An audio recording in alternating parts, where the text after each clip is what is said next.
students, welcome to my YouTube channel Learning Point. I am Rima Obroy. I am a science teacher in Haryana विद्या मंदिर school Sadhaura. हमने अपनी पिछली video में chapter 3 के part 1 को discuss किया था। हमने पार्ट 1 में कुछ इंटेक्स्ट क्वेश्चन स्टार्ट किए थे। आज हम उस पार्ट 2 को करते हैं, तो चलो देखते हैं हमारा पार्ट 2। हमने अपनी पिछली वीडियो में क्वेश्चन सेकंड तक डिस्कस कर लिया था। अब हम इस वीडियो में करते हैं क्वेश्चन थर्ड से स्टार्ट। क्वेश्चन थर्ड है हमारे पास, samples of 4 metals A B C D were taken. हमने 4 सैंपल लिए मेटल्स के, ए बी और सी एंड डी। ये हमारे पास 4 सैंपल्स हैं और उसे हमने चारों सैंपल्स मतलब चारों मेटल्स को 1 बाय 1 ऐड करा सॉल्यूशंस में। और यहाँ हमारे पास 4 ही सॉल्यूशन हैं, मतलब हमने इस मेटल को 1 बाय 1 इन सॉल्यूशंस में ऐड करा और देखा कि व्हाट अक्कर्स, मतलब कौन सी रिएक्शन हो रही है, क्या हो रही है या नहीं हो रही, सब कुछ। और हमने उसको टेबुलेट कर दिया, यहाँ पे टेबल में लिख दिया। हमने इस टेबल की हेल्प से कुछ क्वेश्चंस का आंसर करना है। उससे पहले मैं आपको पहले टेबल समझा देती हूँ कि इस टेबल से हमें क्या क्या पता लग रहा है। देखो, जब मेटल ए आयरन सल्फेट के साथ रिएक्ट कर रही है तो कोई रिएक्शन शो नहीं हो रही। जब मेटल बी आयरन सल्फेट के साथ रिएक्ट कर रही है तब वो अक्कर कर रही है हमारे पास displacement reaction. C and D के टाइम पे भी नो रिएक्शन। ऐसे ही जब मेटल एक कॉपर सल्फेट के साथ अक्कर कर रही है, कॉपर सल्फेट के साथ ऐड हो रही है, तब वो दिखा रही है हमारे पास डिस्प्लेसमेंट रिएक्शन। बी के साथ कॉपर सल्फेट जब ऐड हो रहा है तब हमें नहीं पता कि क्या अक्कर होगा, वो हमें बताना है। सी के साथ नो रिएक्शन, ऐसे ही डी के साथ भी नो रिएक्शन।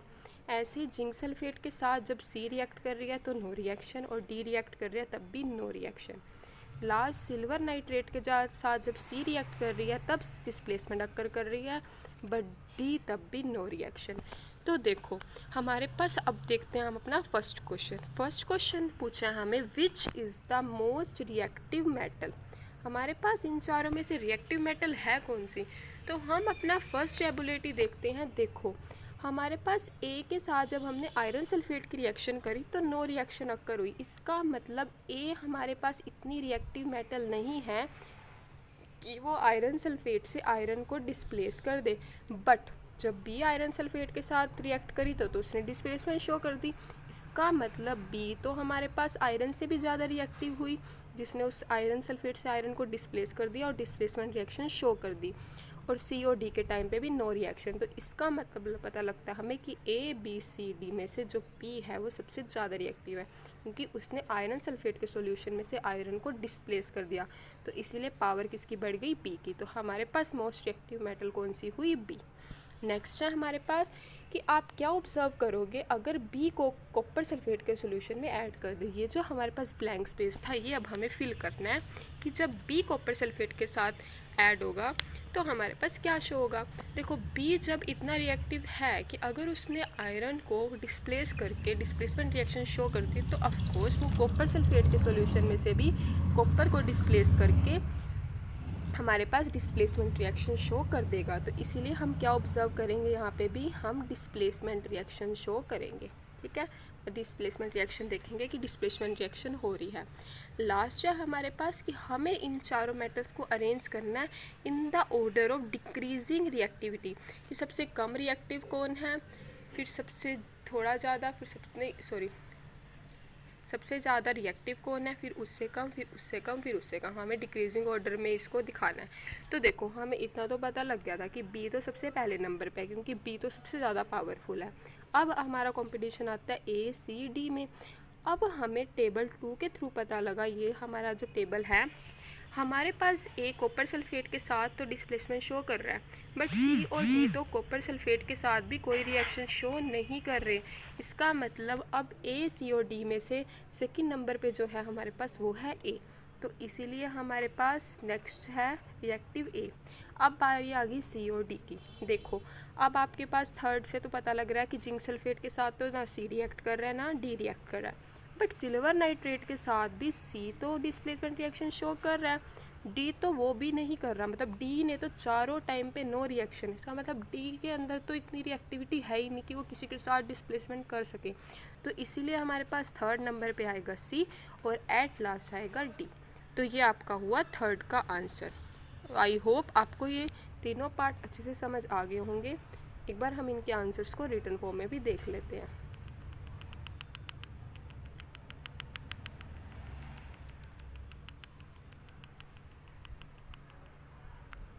चलो देखते हैं। अभी हमने पढ़ दिया metal B is most reactive. Second, जब मेटल बी को कॉपर सल्फेट में ऐड करेंगे तो डिस्प्लेसमेंट अक्कर होगी, और ये हमने देख लिया था। ठीक है, नेक्स्ट क्वेश्चन है हमारे पास फोर्थ क्वेश्चन है हमारे पास, which gas is produced when dilute hydrochloric acid is added to reactive metal. हमें बताना है कि कौन सी गैस प्रोड्यूस होती है जब हम डिल्यूट हाइड्रोक्लोरिक एसिड ऐड करेंगे एक रिएक्टिव मेटल में, और राइट द केमिकल रिएक्शन। और हमें केमिकल रिएक्शन दिखानी है आयरन जब डिल्यूट H2SO4 के साथ रिएक्ट करेगा। तो देखो, जब भी कोई एसिड हमारे पास एक रिएक्टिव मेटल के साथ रिएक्ट करता है तो हमेशा एक गैस लिबरेट होती है, वो है आपकी हाइड्रोजन गैस। तो ये आपको अच्छे से याद कर लेना कि कभी भी कोई एसिड जब भी किसी मेटल के साथ रिएक्ट करेगा तो वो कौन सी गैस प्रोड्यूस करेगा, हाइड्रोजन गैस। तो फर्स्ट वाले क्वेश्चन का तो आंसर ये हो गया कि hydrogen gas is liberated when dilute HCl is added to a reactive metal.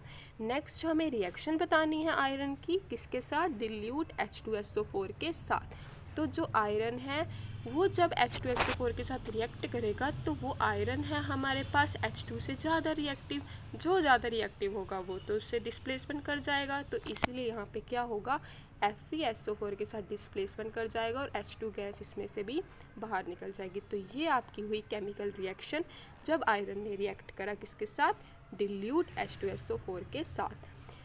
अब हम देखते हैं अपना नेक्स्ट क्वेश्चन, फिफ्थ क्वेश्चन है हमारे पास, व्हाट वुड यू ऑब्जर्व। हम क्या ऑब्जर्व करेंगे जब हम जिंक को ऐड करेंगे सॉल्यूशन ऑफ आयरन सल्फेट। हमने जिंक ऐड करना है किसमें, आयरन सल्फेट के सॉल्यूशन में, और इसकी हमें केमिकल रिएक्शन भी बतानी है। देखो, अब जो जिंक है वो आयरन से भी ज़्यादा रिएक्टिव है, इसीलिए क्या करेगा, जिंक क्या करेगा, आयरन सल्फेट से डिस्प्लेस कर लेगा आयरन को इसके साल्ट सॉल्यूशन में से। मतलब FeSO4 में से जिंक क्या करेगा, सल्फेट के साथ रिएक्ट करके आयरन को क्या कर देगा, डिस्प्लेस। और जो कलर था फेरस सल्फेट का, जो ये आयरन सल्फेट हमने लिया, इसका जो कलर था वो पहले पेल ग्रीन था, डिस्प्लेसमेंट होने के बाद वो तो बाहर निकल गया, और जो हमें जिंक सल्फेट मिला वो किस कलर में टर्न हो गया, कलरलेस, क्योंकि उसका जो ग्रीन कलर था वो तो अब फेड हो गया और वो अब कैसा कलर हो गया, कलरलेस। तो इसीलिए ये हमारी केमिकल रिएक्शन है किसकी, जिंक के साथ आयरन सल्फेट की।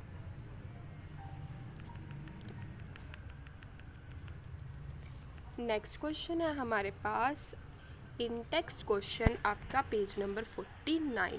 तो देखते हैं हमारे in text question page number 49।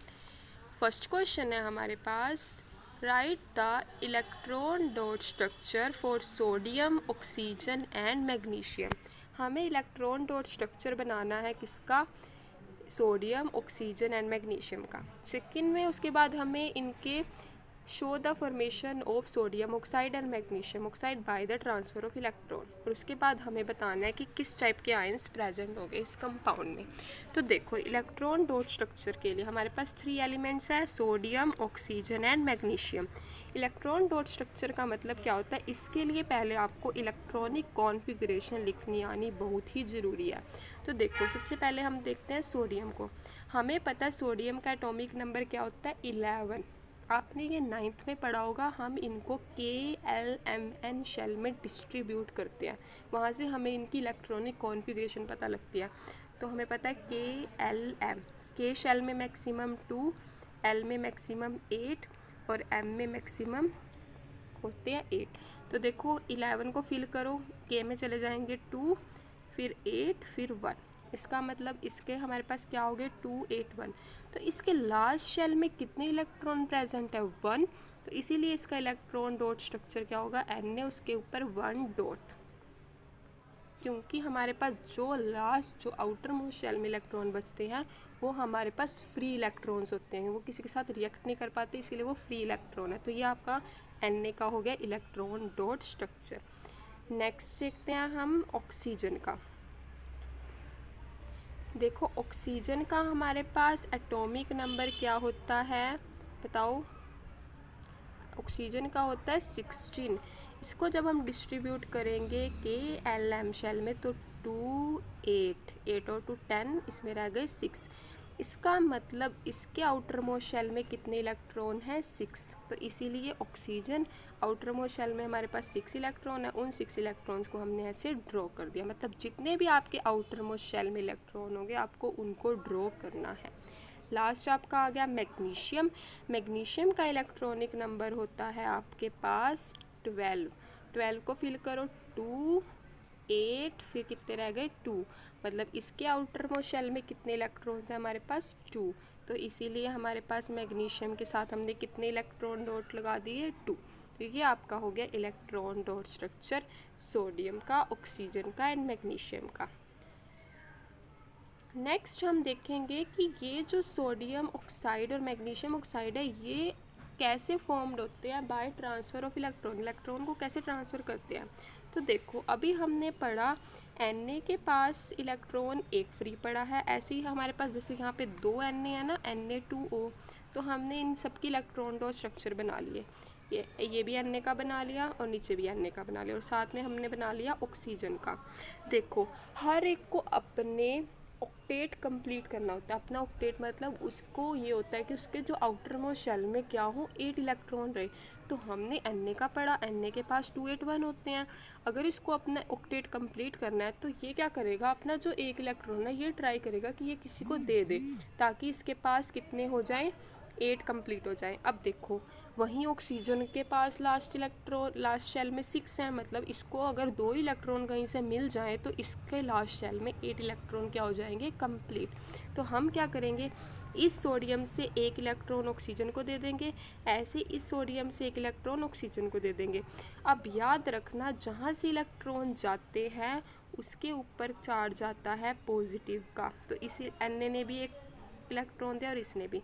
Where है जहाँ पे इलेक्ट्रॉन जाते हैं मतलब जो लेता है इलेक्ट्रॉन को उसके ऊपर चार्ज आता है नेगेटिव का। तो इस ऑक्सीजन ने इस Na से भी एक लिया और इस Na से भी एक लिया, तो इसके ऊपर चार्ज आ गया 2 नेगेटिव का। और इनके पास भी 2 8 कंप्लीट, इनके पास भी 2 8 और इसके पास भी आउटर मोस्ट शेल में कंप्लीट। तो इस टाइप से इस Na2O की फॉर्मेशन कंप्लीट होती है। अब ऐसे ही हम देखते हैं मैग्नीशियम।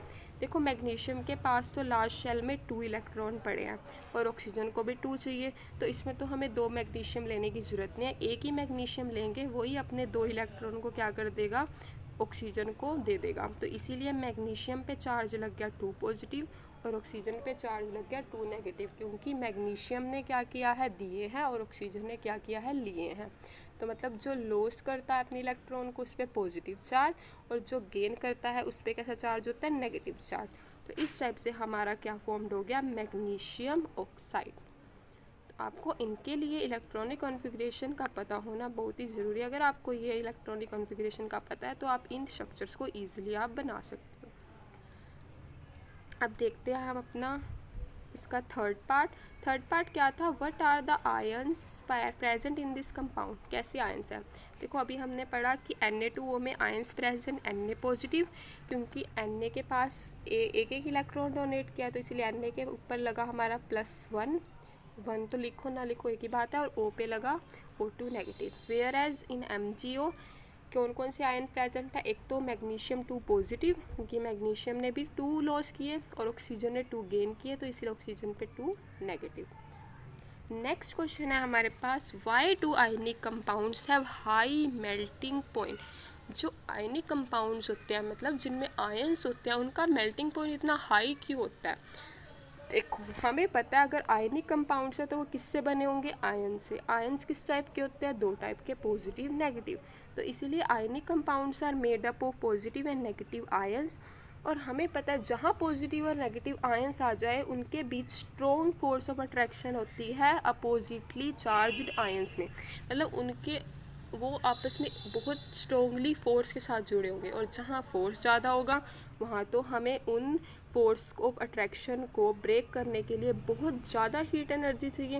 इसका मतलब उनको मेल्ट करना इतना इजी नहीं होगा, उनके लिए हमें बहुत ही ज़्यादा हीट की रिक्वायरमेंट होगी। तो इसीलिए हमारे पास आयनिक कंपाउंड्स का मेल्टिंग पॉइंट क्या होता है, हाई। मतलब इनको मेल्ट करना इतना ईजी नहीं होता, इनके लिए हमें बहुत ज़्यादा हीट की ज़रूरत होती है, क्योंकि ये बहुत ही तेज़ फोर्स के साथ, बहुत ही स्ट्रॉन्ग फोर्स के साथ एक दूसरे के साथ बॉन्ड रहे होते हैं। तो यहाँ पे आपके पेज नंबर 49 के इन टेक्स्ट क्वेश्चन होते हैं। एंड हम अपने अगले क्वेश्चंस लेके आएंगे अपने पार्ट 3 के साथ। आज के लिए धन्यवाद।